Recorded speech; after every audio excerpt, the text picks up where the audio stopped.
fight. Snowflower and Kaiser, both support love, have been popping off, but it is a one-man army for Mad Lions trying to drag them across into the next best of 5.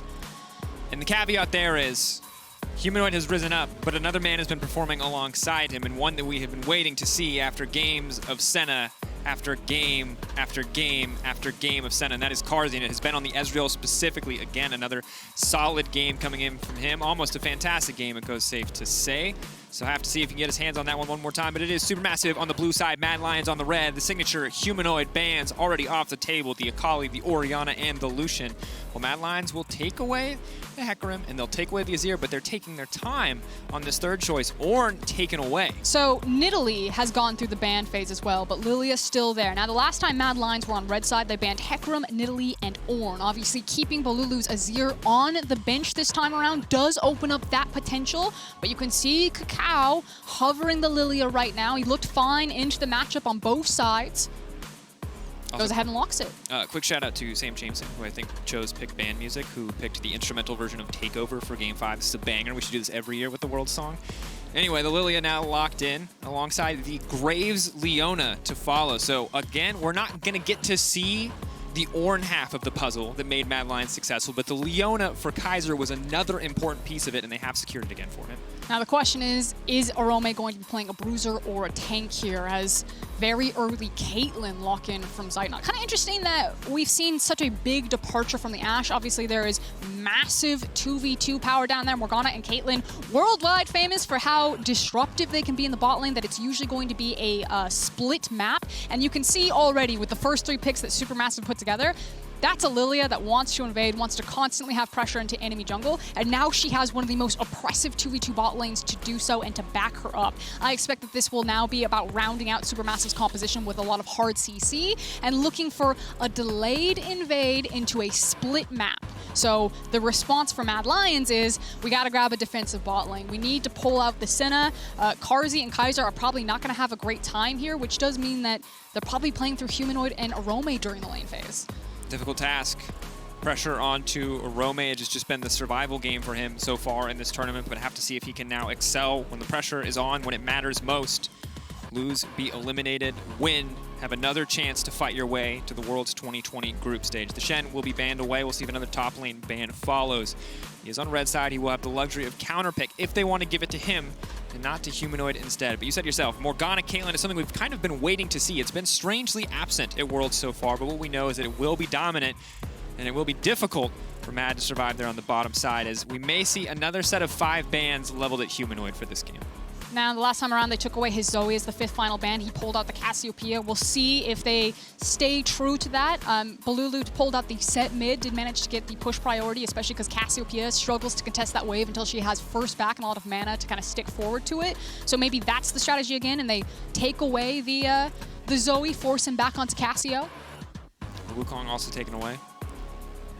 Happy to see it. Not a champion I've been impressed with so far, but one of the few players who has had an impressive performance is Armut on the top side, so giving him that due respect. And now the Cassio will be limited. Last time it was the Zoe taken away. They could go for the quick lock-in on the Zoe here, but against the Black Shield of Morgana, the champion will lose a lot of strength in the mid-game. And I love that you point that out, Dracos. I think that's kind of the genius there of leaving Zoe open, but then having something like a Black Shield. You can pick your top laner here. It's probably going to be a tank. I was going to say possibly a Scion, but instead you banned away the Wukong and the Shin, and so Arome goes for the Renekton, a true bruiser up there. And Arome has had some good games domestically on the Renekton. Known as a weak side top laner, but has still had some pretty solid performances overall. The difficult part is we are now in the same position we were in Game 3. There is so much AD damage on the side of Mad Lions that any tanky member on the side of Supermassive is going to make this game very difficult if Mad Lions fall even slightly behind. And that means the sole burden, as it feels like it has been for this entire series, not just in AP damage, but in carry potential, is on Humanoid in the mid lane. And so now Armut has his pick of the litter. What's it going to be? Malphite has been banned a couple of times over the course of this series. Would give you immediately backline access, and he's going to go ahead and take it. So it's going to be Balulu's repeat of his set mid, and Armut diving into the backline with Malphite. We'll check in if it's going to be more of a damage-oriented build or if it's going to be more of an armor tank-oriented build. I suspect tank. Sadly, against a full AD composition, the armor build is also the damage build. He's like the perfect champion. Yeah, it's going to be difficult. Of course, not the biggest threat in the early lane phase, or in early skirmishes, rather. Early laning is fine, but now we finally see the Corki from Humanoid. This is something that Yamato and Amazing brought up on the desk. A true hyper carry in mid lane, similar to the Cassio, obviously in sustained damage output. Maybe weaker early on, but can shred through if he gets enough items under his belt. So, feels like a solid champion to round out the draft, but still going to be very difficult for Mad Lions early on. And as we go into Game 5, as we go into the final chance for both of these teams' 2020 season, you can see that both have geared up for late game scaling insurance policies. On SuperMassive side, you have Zeitnot. He has been here so many times before, now piloting something like a Caitlyn. Lilia also scales fantastically well, as well as a traditional tank against a very AD-heavy composition in the Malphite. And on the other side for Mad Lions, that hyper carry that Amazing and Yamato wanted to see of Humanoid getting hold of the Corki, also some mixed damage, so maybe that helps them out. The scaling, infinite scaling that Senna can unlock for them. So we'll see if the teams are nervous. I expect usually when you're in this situation that early games are played fairly slow because you do not want to bet it all and flip it on some early game maneuvers. A reminder of the stakes. Never before has the EU team gone out in play-ins. For the TCL coming into Worlds 2020 at Worlds, they had taken a single game off of EU, off of G2 Esports in 2018. They've now taken 3 more off the Mad Lions, but will take a 4th, the final game in this series, for them to beat their first major region in a best of 5, to qualify to the next stage, to find themselves face-to-face with the Unicorns of Love for a shot at the group stage, guaranteeing an emerging region to go through to groups. A massive feat for a team like SuperMassive.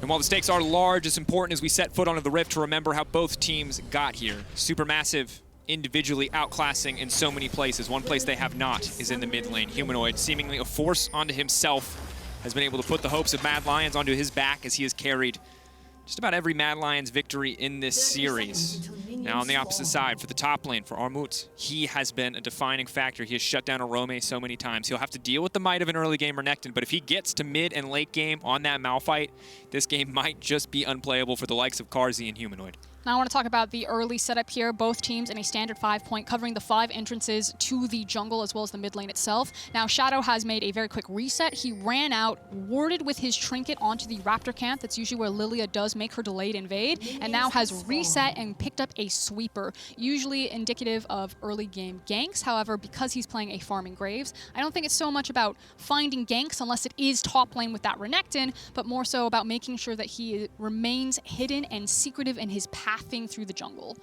And that is normally a Corgi. I'm going to say Samoyed. Shout out to Appa and Quickshot, who I'm sure are watching at home.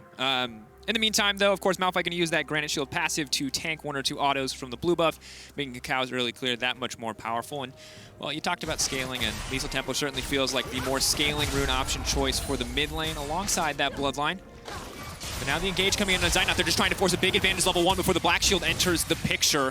One of the few ways that you can beat this lane is just to force summoners early on. As Arome just going all in on the top side. Big Cole the Meek, but he's got the Fury to back it up, and bullying out here early on in this lane phase. Yeah, and that was the whole plan from Arome to do so. You can see that very early trinket ward down into the river, suspecting that it's going to be a topside start for Cacao, even though both junglers have remained hidden. As there we go, it was a cheeky gank path here from Shadow. Goes around behind the back of the Dragon Pit, doesn't waste any time stealing camps away from Cacao, realizes that he's been spotted, that there's no gank set up bot lane, and immediately back into his jungle. It's red Raptors into blue buff for Shadow. Just trying to show pressure on the bottom side, trying to limit what Zeitnot and Snowflower can do because they cannot step forward because Cacao is focused, as always. Once again, the Hoover Lilia focused on farming up as much as possible. And while he does have a sizable individual lead right now over Shadow, hasn't turned into anything yet and has cost his bot lane a little bit of pressure. As you can see, Karzi and Kaiser playing with a lot more confidence than we might expect early on, courtesy of the EXP advantage they've been able to sustain so far. And do need to know that it was no split map this time around. It is just going to be a standard 2v2 with junglers now on both bot side. So Carzzy and Kaiser can be aggressive here. You talked about how trying to make early trades before the Black Shield comes in could be the way to start chipping away at health, especially when you have the sustain advantage from the Senna on your side, so you can take very aggressive trade patterns in bot lane. But also, Leona is a long-time skill matchup for Morgana. You know, if she picks the wrong target on the Black Shield, you still use the Zenith Blade to close the distance, and you just swap targets for the Q. It's also important to note that it heavily limits the playmaking potential of Snowflower and is much more about the laning prowess and obviously shutting down a little bit of the CC options present on the opposite side. So we won't see those Nautilus plays. We won't see those heroic Alistar plays this time around, and that puts more pressure on the rest of the map. I really want to highlight what Mad Lions have been doing. It's been a really good job. Their Scuttle Crab denial and control. Now, Cacao missed out on bottom crab because Carzzy and Kaiser had priority to deny it from him. He's now trying to walk across the mid lane priority to contest Raptors into top side crab. But Shadow's trying to fight him here. Unfortunately, Humanoid no TP cleanse and doesn't have health. Fight down though. Be bullied out of his own jungle. He's probably going to have to give up Krugs on the top side as we see engaged. Bottom lane, Kaiser locked up. The combo going to come through. Lots of damage going down. Has to be careful. The healing from Carzzy not going to be enough for a while to bring that one back. As now Humanoid is pulled back. Bolu feeling insanely comfortable in this lane. Of course, is set up in terms of early stats as a Juggernaut just to bully out. And additionally, Humanoid starting the Cole, while it will give some life on hit, is not the effective combat stats needed to turn this matchup back. We may see the 2v2 in the mid lane, but this one has to favor Supermassive as Shadow is going to get pulled back here, is going to be forced to flash out to safety. Good damage going down onto him as well, and Supermassive find themselves on the front foot here in the mid lane matchup. Not something that we're used to seeing. And Dracos, you just did the math for Mad Lions, but apparently they didn't. It's the fact that Corki is sitting on the Cole. He has a cleanse. He hasn't gotten to take the back yet. He got chunked out. They do not win the 2v2 right now, and Supermassive super confident to just repeatedly punch Mad Lions in the face there, and Shadow is losing so much time. This gank has to work for him. Has to get something. The thing is, Armut is actually incredibly strong right now. Just innately armor bonus. Oh my 40 God. wants 2, but he won't get 2. He'll trade it back, but do they hit him? Shadow will grab it. Armut on the cusp of getting the 2 for 0, but in a game 5, he is laughing, he is smiling, he is unconcerned. Because that is hashtag worth for Supermassive. Look at the difference between the junglers right now, 36 to 24. Shadow just showed himself he had to work for that gank. He was just trying to save Arome, and he ends up falling down. And it's not like Armut misses anything. There's the TP. He now grabs the wave. He now is going to have the freeze. This is everything you wanted. This is disaster for Mad Lions in the early game. Yeah, has the W available. Hits hard. The Q might be expensive, but the rest of the skills aren't, so he has just enough mana to move in there, and Arome just barely not enough damage there to finish the kill off. That could have been disastrous, but now we've hit level 6. Now, important, Armut obviously going to have a lot of power with that ultimate, but Renekton's level 6 is essentially unmatched in terms of individual power spikes. Maybe it will be enough for Arome to find an advantage here, but already off to a start that feeling pretty Supermassive favored as Zeitnot and Snowflower are also regaining control over the bottom side, but that might change as Shadow shows up and is looking to fish for a gank. This is the only lane that he has to play around. Kaiser does have flash. He's looking for the flash on Zeitnot. Ooh, moving forward, of course, that's what you talked about. The target already isolated, but Cacao now stepping forward. It's going to be good damage coming in. Watch out, Eve. That's going to be 1. Cacao now prancing his way through the entire team. That's going to be 1. He's just looking to hit every single person at the same time. The power of Lilia known here as Shadow tries to finish it off, but cannot get it done. Mad Lions losing out on yet another exchange. And that's why you can't show yourself like that. Supermassive are going to know exactly what Shadow wants to do for the next 5 minutes of the game. That was the only option that he had to play through the kill lane in the Leona, to try to play off of the Ignite and the hard engage. And Cacao is just waiting in darkness and turns it around. It's now kills for Caitlyn, priority on Butt Crab. They can move up into the Infernal Drake after this reset. Like, Mad Lions are so far behind. And this is credit we have to give Cacao, because he is always bot lane when his bot lane needs him there. Perfect timing coming out. And Kaiser mechanically plays it flawlessly. Sees the Black Shield go down, immediately flash stuns the other target. But they don't have enough damage to continue to fight this.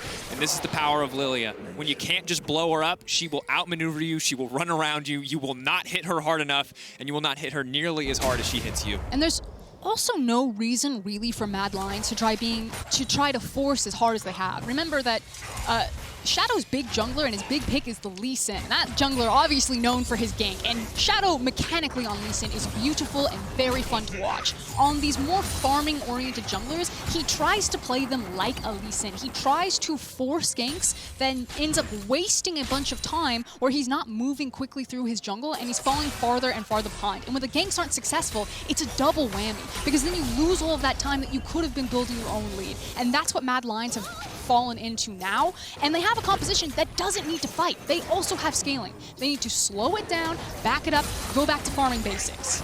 Bolulu, though, continuing to just bully in this mid lane. If you're wondering how this is happening, how isn't Corki just bullying this guy out? It's because, well, if you auto the set and you just try to poke him out of lane, he W's the wave and it ends up under your tower. So winning this matchup is actually a nightmare.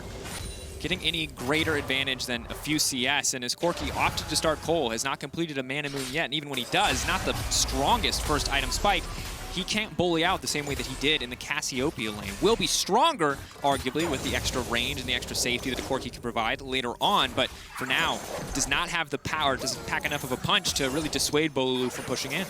And for now, everyone should be chilling.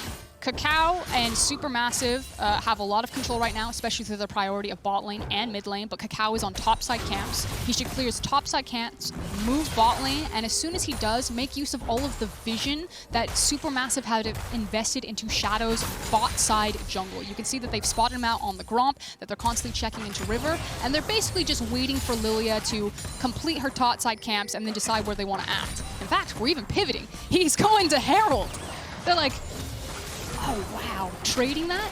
But the thing is that if they want to up the tempo, they have absolutely every right to, because right now you see Armut on the top side, an empowered stun from Renekton just barely shreds through the passive shield. So if they can snowball a bigger advantage than just about the 1,000 that they have under their belt now, they may never give Mad Lions a chance to scale into this game. That said, they've already given up the dragon, and it will put Kakao a little bit behind here because Graves is moving into his jungle to look to take camps away. Will not take the red, however, so it will even out. It depends on what SuperMassive actually get off of this Herald. Like if it snowballs or springboards someone super far ahead of the clock, and then they use that to kind of break open the game. But I actually really disagree with handshaking on Herald for Infernal right now. Snowflower not handshaking anybody as the snare will connect. They're going to try to focus down the Leona. Good damage now coming in. A second trap to follow. Kaiser now taken down. Carzzy just poking on the backside, but will not amount to much. And this is why. You had Carzzy and Kaiser locked into the lane with Zeitnot and Snowflower, and your bot lane is very powerful, not only in their kill pressure, but also in their priority pressure. I feel like SuperMassive actually could have played that out where they got both the Infernal and the Herald, and they didn't actually have to handshake and give Mad Lions something on the map. It is good news for LEC fans, but I think actually a bit of a misstep for SuperMassive. Not super punishing, but just something to watch for. And to be fair, good news or a consolation prize at best, because they're still finding these two bot lane kills, because while we praised Kaiser for saying, hey, you see the Black Shield go down, you engage on the other target. SuperMassive, yeah, Leona looks pretty tanky, but they see the cleanse on Carzzy, so they immediately just know that they can 100-0 Kaiser on the back of that play, and Caitlyn sustaining any kind of lane advantage here is going to be a nightmare for Carzzy especially to deal with. Now, where I expect the Herald to be used from Kakao is probably going to be the bot lane. He could use it mid, especially if they make a pick and then try to quickly push down the tower. Dunk back down. Humanoid, he's already left out. He's going to be forced to flash here as he sees Malphite coming in. No. Fantastic patience on the trigger finger there. Does not burn the flash, so is able to hold on. So I expect Kakao to use the Herald bot lane because it's about picking up your Caitlyn and then start moving her around the lanes and funneling plates into her. So again, my suspicion is that Kakao's waddling his little Bambi butt down here. Gonna place this behind Caitlyn as Mad Lions are trying to hold the line. If Mad Lions can attack it in the setup, it will be more difficult for SuperMassive. A lot of burst damage there between the Leona and Graves combo, and Lilia is still quite squishy, especially with the Boots of Lucidity. Will help further increase the jungle speed clear, but obviously will weaken a lot of the skirmishes as Bolulu now continues to push in the mid lane. He's going to grab 2 plates for himself, and this set mid looking a lot better against the Corki than it did against the Cassio. And you already talked about some of those trade patterns as here we go. Graves waiting around, Zeitnot caught out, but with the Zenith Blade down, they can feel a little bit more comfortable to approach, or they could if Carzzy hadn't been focusing on clearing the creep wave. Humanoid with the Sheen now out, as well as the Muramana. Pretty happy in this mid lane matchup, but it looks like he's going to be forced to burn Flash here as Armut's on the way in. He's holding on the ultimate, knowing he can just walk this one down. Humanoid will hold on to his summoners, but it's going to cost him his life. You can see it on Humanoid's face. He's like, that's it for me. Bolulu and Armut are like, too easy, man. Better luck next time. Yeah, this is just the most value Tabby's game in the world. Because, like, obviously, if you don't know, Corki's autos are converted to magic damage, or 80% at least, but Tabby's still going to block 10% of that. And Tabby's is all it took for Zed to be pretty uncomfortable just tanking literally everything in this lane. So the adaptation here, of course, with the TP from Armut is that because they managed to kill Humanoid. Did no one get that play? Kakao, it's a bit sideways. Kakao decided to place the Herald mid lane and try to punish the fact that Corki's not there, we're continuing to funnel plates in. I still would have preferred to see it on the Caitlyn bot lane, but Mad Lions did do a good job throwing 3 members down there, and Kakao literally stood in bot river, like between bot and mid lane, being like, am I putting it here? Am I putting it there? Just like doing this little dance. Yeah, but it looks like they did get Arome's TP in that exchange. Not sure if he TP back to lane or TP to mid to stop the Herald push from coming through. Would have liked it if Kakao just stuck in the area to get the gold. Maybe I missed that one. Maybe the gold did pop over to him, but it didn't look like it, so bit awkward. And well, it's going to get more awkward because that's a level 10 Malphite, that much closer to level 11 and a second point in ult. He's got a Sunfire Cape and is working towards tabbies of his own. So game does not get easier for Mad Lions. Mostly feels like it's about weathering the storm right now for some of these tankier members until Humanoid can get some of the necessary penetration to get through those defensive stats. Okay, here comes again the only lane that Shadow can play into right now, because obviously he does 80 damage, Renekton does 80 damage, and that is full tank Malphite, so not a lot of kill pressure there. So he's going to constantly be clearing his waves and then looking bot lane. That hurts. Sorry, that was an incredibly BM thumbs up. That hurts a lot. This is literally the best feeling ever, though, as a Malphite. You're like, when the stun doesn't break the shield, oh, he's walking in the tower. He doesn't care. You can do nothing, Arome. There is no god for you here. He has to find someone else to kill. Maybe Kakao will wander too close to the crocodile, but the Rock is unafraid. Okay, Mad Lions are fishing for somehow to break this game, but look at Armont. Here comes Dwayne Johnson. Waddle on his way down. Humanoid is burned unstoppable. Still has the flash and the cleanse. He's been holding on to these summoners all game. It hasn't saved his life, but maybe he can save his life now. The entire team collapsing. Oh no, Armand sees it. That's going to be a 2-man knockup, and goodbye to Humanoid. He needs to get his way out of that one. The cleanse now coming in, but Armand has bit off more than he could chew because now he's been cut out. That's the shutdown. This is big. The Renekton can start to shift things back in his favor. Unstoppable now as Bolulu goes into the fight. Big haymaker across the backside, and Kakao is playing cleanup. Mad Lions thought they found their opportunity, but SuperMassive take it away in an instant. I mean, Bolulu took it away with a single punch right there. You saw it, the hope, the fact that Humanoid was still alive, and like you said, the haymaker comes across the face and just cleans that team fight up. It's in the mid lane tower down, and access into the dragon for SuperMassive. A historic moment for the TCL on the cusp of victory against the 4th seed from the LEC, that much closer to a spot in Worlds Groups. The first best of 5 they will have taken away from EU, the first best of 5 they'll have taken from a major region. 07 versus China, 09 versus Korea, 1-8 versus NA. 4 wins versus EU coming into this series. They could find their 5th here if they can take down the Mad Lions, and it certainly looks like they are set to do so.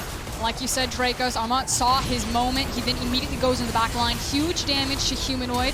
Dives a little bit too deep as Arome flashes forward to pick up the kill, but right here, Bolulu takes Renekton into the back line, then cleans up Humanoid with the range of the W and allows SuperMassive to just wipe that fight, take the tower into the dragon, and now are also on the Herald.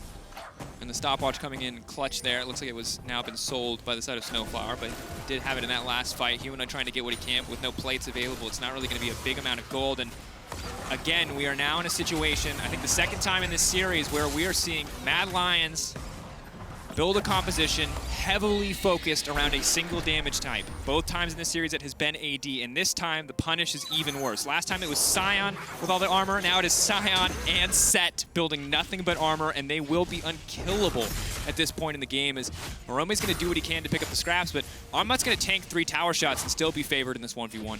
And the rest of SuperMassive are going to collapse here. One of the big issues, I'll hold it. Knock up, magic damage there, is going to dunk down.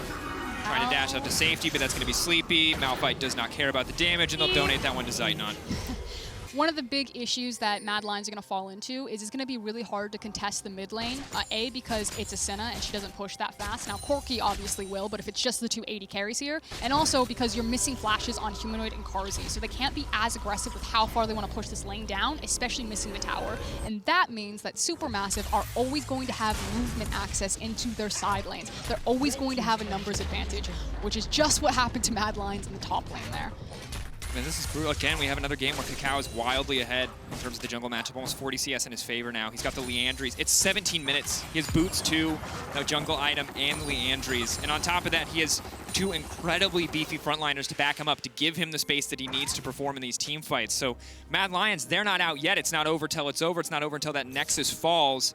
It is only getting harder. The odds continue to stack against them. If you're a Mad Lions fan, you're obviously looking for, we hate these words, the 2-item power spike for Corki. Sure. It does mean that it's going to take a lot of farm. You already talked about it. They have great scaling, but right now, until those flashes come back up on their Senna and their Corki, and the teleport is back available for Rome just now, they have to play really shallow in their lane. You can see Carzzy right now. He basically has to wait for the wave to push to him, which always means this. Morgana and Caitlyn are moving first. They are now into the river. They've possibly caught out Kaiser. Yep. Thank you, observers. They have caught out Kaiser. Cannot get away from the Lilia once she has a lead. They're going to donate that one over to Zeitnot again, further snowballing the Caitlyn, already at 2 items. Again, only 18 minutes and 30 seconds into the game. This is a masterclass in dominance from SuperMassive. I felt like they were winning in draft, and they have now done nothing but execute in this game 5. And there's no punish that Mad Lions have available. They can't gank top lane, they can't kill Malphite, but Shadow's gonna run up here and try anyway. Meanwhile, Herald is smashing down Mad Lions mid lane, and they'll turn onto the Drake. Breaking that one. Let's see how successful they are top. 2 members. He's holding on. He already used the ultimate, has the flash, not quite available, but they can't chase him down. And now they're overextended with all of SuperMassive collapsing on them. Slowly but surely, they're backing away. The tower's quite low. Do SuperMassive want to go for the dive here? Once again, Armo could just walk forward. He can tank about 5 or 6 of these tower shots before he really has to be concerned. 3, 4, looking for 5. He's actually just unkillable. SuperMassive, though, staying around for so long. They're not quite able to finish the tower, so potentially a bit too greedy from them, but will not cost them much in the end. Now, in response, that does mean that Carzzy and Kaiser are trying to immediately rush towards the mid lane wave as Arome caught stepping too far forward. Locked up. Potentially knocked out here. The Ignite now going down. Arome, Zeitnot now dominating. Mad Lions stepping far too far forward. Big ulti coming out, but Snowflower has the flash to take him to safety, and the tower does go down there. And across the last 5 minutes where SuperMassive have picked up a dragon, they've gotten 2 towers in mid lane, they then rotated, picked up a kill on Arome, and then grabbed the top lane tower. The only thing that Mad Lions have managed to get back is some waves for Humanoid in the bot side of the map. Because they pulled Kaiser and Carzzy top to try to collapse, they didn't get the mid lane tower. Balulu picked up all of that wave. He's now shifted back bottom. Is picking up this wave. It has just been a massive win across map for SuperMassive in the last 5 minutes. You can see it reflected in the gold lead. That is disgustingly large. Yeah. And as we look at this game 5, it doesn't... Thank you. Mad Lions are playing Legal Legends on patch 10.19. That's the cliff I'm about to throw myself off of when Mad Lions lose this game. And SuperMassive, I mean, they're just playing Mad Lions. They know the track. You saw Kakao has done this so many times across the series, waiting in the fog of war, looking and fishing for these picks. And because he's so powerful, because his team is so powerful, it just gets easier and easier. There are fewer and fewer wrong choices and more opportunities for a SuperMassive with, as you said it, a 7K gold lead. Now, imagine this. Imagine if they hadn't handshook on that Infernal and suddenly SuperMassive were setting themselves up for Soul Point on Ocean. Like, that is the only silver light that Mad Lions have alongside this Corki damage, is that they got the early Infernal, and Humanoid is starting to get big. TP, Humanoid is getting quite strong magic damage running through Armut. Now Arome, though, stepping forward. Snowflower is going to get taken out, but that's a knockback in the turn. Someone needs to hit the tower, but no one is doing so. That means Bolulu is throwing down so much damage. Already has the crit damage reduction. It's Kakao off to the side. Has to be careful. Zeitnot, the body block, stepping forward. Mad Lions now on the retreat. They have the man advantage, but they certainly don't have it in the health bars. Kakao getting chipped away at. Glacial Augment buying so much space for Carzzy as Bolulu uses the knuckle down. Can't Carzzy playing on the edge. Ooh, can't get the movement speed to step forward.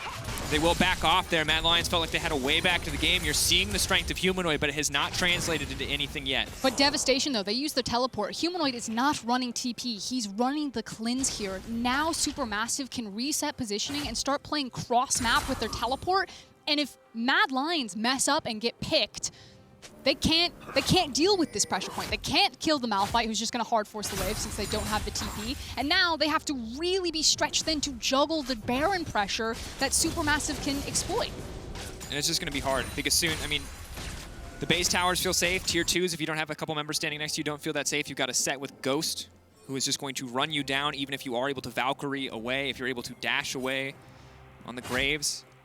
Armut is continuing to get stronger. He doesn't really have any reason to build anything else. He's just now building a Null Magic Mantle, as we see there's some camera difficulties there. But 2-2 and 4, the scoreline for this Renekton. And this, I feel like Armut has had his flashy carry performances in the main stage, and now here in the best of 5, he's playing the role of the tank, and he's doing it phenomenally for the side of SuperMassive. Yeah, and now it's just about closing it out for SuperMassive. They have a very powerful gold lead. They're now doing every step by the book, the checklist. They forced into mid, They used then the priority over mid to move in, set the triangle vision over Baron. Now back into mid lane to contest the wave. Armut goes back bottom. He's going to continue to shove that wave, and they're just looking for an opportunity to either use this triangle vision that they set up deep behind Baron Pit to find the TP from Malphite to end this, or wait until Mad Lions overcommit on the top side. Now while Armut is picking up this wave, it does mean inside track here for Orome. He slipped in behind Mad Lions, and Mad Lions want to hard force this engage. Watch Kaiser. He's their only source of engage. Humanoid, though, already half health makes things very difficult. Destroyed. Like, nothing happened, but that's devastating if you're a Mad Lions fan, because now you see it, Orome, he missed his one opportunity where the wave was forward, where he had the movement that he could join his team, now has to return to pick up this wave, and now it's Armut's turn. And meanwhile, Caitlyn continuing to get stronger and stronger. 6-0 and 3 right now. Massive damage with each of these headshots. Only gets scarier as well, and additionally, some defensive itemization that may not feel immediately clear to you is the Randuin's Omen for set in the mid lane, but Corki will build crit, and those magic damage crits are still reduced by Randuin's Omen. So before Humanoid can even finish the item, before Humanoid can even finish the Infinity Edge that he's looking for, the damage is already being mitigated, and that is brutal.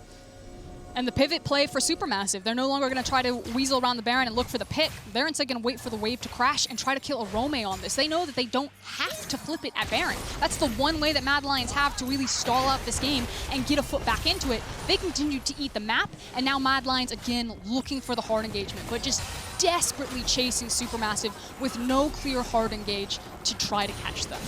Yeah, the problem is as much range as Leona has on her engage, it's so easy for Supermassive to turn it around if they have the necessary members in the area. It's so easy for them to just on a dime use that Malphite ult and delete the backline of the Mad Lions. And while the flashes and cleanses are both up for Humanoid and Carzzy, we're going to have to see if it's going to be enough, because it has not been so far. And for Mad Lions, this is feeling like the end, a massive deficit. They're holding on for now. Supermassive haven't grown their gold lead too much since we last checked in on it, so maybe they can stall out for more items. We see the last whisper coming in for Carzzy, but it is a difficult task ahead of them. And the decision that Mad Lions need to make now is, will they fight for this dragon? It's not soul point because they got the early Infernal. They can actually let this one go and try to trade it for more waves on Humanoid and try to get him closer to that Infinity Edge, because the 3 items, you can see BF Sword Pickaxe, that's the big break point. Maybe wait another 5-minute timer before they're deciding between Baron and Soul.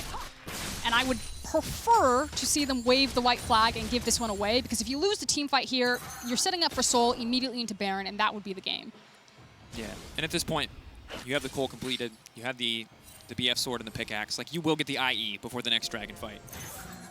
But every time Mad Lions fight now with the deficit they're in, they're basically betting it all. Stepping forward. There's the Banshee Veil on Carzzy. That's going to be a nice battle. It's going to be 3. The set now immediately dunking down. It's too easy to set up the Wombo combo. Humanoid untouched for now. The package coming across the backside. He's immediately going to shut down Snowflower. Armlet next on the list. Humanoid absolutely popping off in the fight. And EU holding their breath as Humanoid tries to drag the Mad Lions across the finish line. That was a beautiful fight. Look at the gold disparity. That was all Humanoid. That was nuts. Packages into the backline, flashes over the wall, manages to, like you say, drag Mad Lion's dead body into this Drake. But Cacao is still alive. He's on the back of the pit. And after this play, all of Mad could be back alive. No, but a big haymaker, all these low health bars, and suddenly no. Zeitnot turning it back. Orome goes golden, but the trap just gets laid down. That's not what you want to be doing against a Caitlyn. And just like that, Supermassive take hope away. They give Mad the briefest glimmer. They give Humanoid the briefest glimmer, but still Supermassive take the fight and they take the Drake. And Supermassive could take the Baron. They have a tank in Balulu in front of them. They still have the jungler. He's got Smite available. Zeitnot is here. He is huge. This could be the nail in the coffin. Mad Lions decided that they wanted to plant their feet. If they were going to go toe-to-toe and fight Supermassive, Supermassive may have lost the battle, but they didn't lose the war. They picked up the dragon, they picked up the back half of the fight, they're going to pick up the Baron, and now they're setting themselves up to take down the Mad Lions and get a shot at Unicorns. One final best of 5. They can take this one to decide if they earn a spot in the group stage. And we'll have to feel good doing so, taking EU out along the way, the 4 seed from the LEC. And we take a look at this one more time. Supermassive Armlet finding the 3-man knockup, but watch Humanoid's response and then watch how Supermassive turn it in the end. Gets the spell shield immediately off of Carzzy, and then Armut pulls the trigger, and there you said Humanoid. Massive package across the team fight, flashes over the wall, then picks up the double kill, and from here, cut the tape! It looks good for LEC fans, but it's the extension of the fight where Kakao reveals himself from nice control vision again. The vision game just being won by SuperMassive here. Picks up the Ocean Dragon. Balulu then turns it on to Humanoid and Kaiser. And that's the thing. As strong as Humanoid is, Balulu does a lot of damage. You play at your max range, you play flawlessly, yeah, he can't touch you. But you get close to that set, he's going to hit you hard. And that's what we saw there. Naramut and the rest of SuperMassive, they're collapsing across multiple lanes. Humanoid alone on the top side of the map, trying to farm, trying to get something back. Yes, he's got the Muramana stacked. Yes, he's got the Infinity Edge, but it might be too little too late. It looks like 2 inhibitors are going to be the price for him to continue to farm up. You also have a Senna. She doesn't clear very well. Shadow's being caught off when he should be helping his team wave clear, but there's so much dive potential from SuperMassive because they have an unkillable Malphite, and there's not any wave clear if Corki's going to be playing a side lane. Mad Lions are just losing across the map. Like, this is desperation. They are being broken in half by SuperMassive. Massive start to the fight, though. Kaiser trying to get forward, but the Zenith Blade follow-up is not there. So while it looked good, while 3 members locked it by that, it certainly had to be a start that Mad were hoping for. There is no follow-up. 2 minutes and 30 seconds till the Ocean Soul presents itself for SuperMassive. They've still got 1 minute and 15 left of the Baron power play, and they might just look to end it. Here's Armlet, deletes Humanoid, the strongest member on the side of Mad Lions, the bastion of hope for Mad Lions fans everywhere. But with 2 members sleeping now, Bolulu is looking for the follow-up, he's looking for the finish. Mad Lions. They've done it. Oh, they're going to get taken out. They're going to get cut down in their own base, and the TCL, for the first time in World's history, will win a best-of-5 versus a major region team. They will send the 4th seed from the LEC home packing as they look to finish this one in style. They could smell blood in the water. SuperMassive know that they've got him on the ropes. It's just within touching distance, a single nexus as Kakao will drop, but so will the Mad Lions. TCL are facing unicorns. 1 win at Worlds versus the LEC coming into this tournament. They found 1 more in the group stage, and they found 3 more to take themselves to one final best-of-5. The TCL versus the LCL. Unicorns of Love versus SuperMassive. And the Unicorns of Love, they've been watching, they've been waiting, but now they know what they need to be scared of. Because Kakao is looking unstoppable on this Lilia. Armut is looking undeniable on each and every one of his tank picks. And they have to have a plan for how to take down this team. And just the creativity from SuperMassive. We talked about the adaptation and the patience that they showed over the course of the series. You know, in the first few games, maybe a little bit jittery, maybe a little bit nervous, really trying to hard force on Barons, dropping a game to Mad Lions because of their obsession with the objective. But then they started to find that patience, setting up these traps, constantly playing around the vision game. Snowflower deserves so much credit for this victory, even though there are so many names that go on the list probably before him. A massive step-up performance across every single member of SuperMassive. It was a team effort. And sadly, I wish we could say the same thing for Mad Lions. But the success that they found domestically was